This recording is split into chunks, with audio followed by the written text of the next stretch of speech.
As with any election, there are a number of theories as to why things went the way they did. We've been hearing from a number of people who have been telling us that hundreds of thousands of military absentee ballots might have been missed, enough to overturn the election even. Is that true? Ben has the reality check you won't see anywhere else.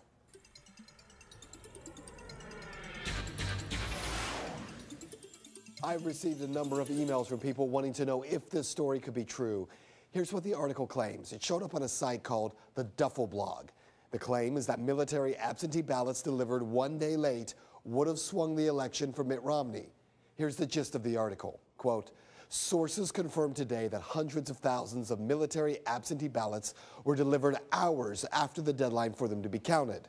Preliminary counts showing that they would have overturned the vote in several states and brought a victory for Governor Mitt Romney. Well, the article goes on to claim that ballots were delivered late due to problems within the military mail system, that the ballots sat in a warehouse for a month, were accidentally labeled as ammunition and then shipped to Afghanistan, and that after all the delays, they were finally shipped to polling places, arriving November 7th, the day after the election. So is the story true?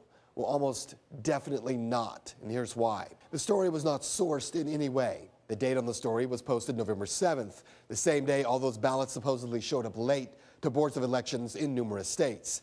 They weren't sent in one box, and yet somehow a preliminary count determined there were enough to overturn the election.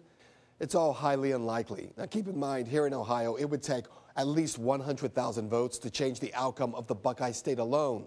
That's only 18 electoral votes. But the biggest giveaway that the story is not true, a commander is quoted as saying that in order to make sure that the votes were counted, he held the vote 8 months ago.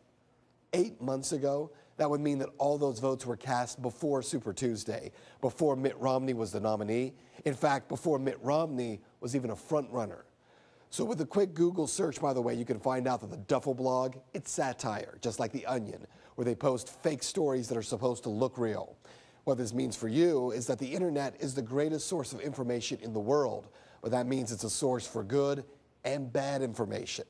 And this story, well, it's just that. It's just a story. It's not news. And that is Reality Check. I don't know. I don't think that laryngitis was that bad, do you? I'm kidding.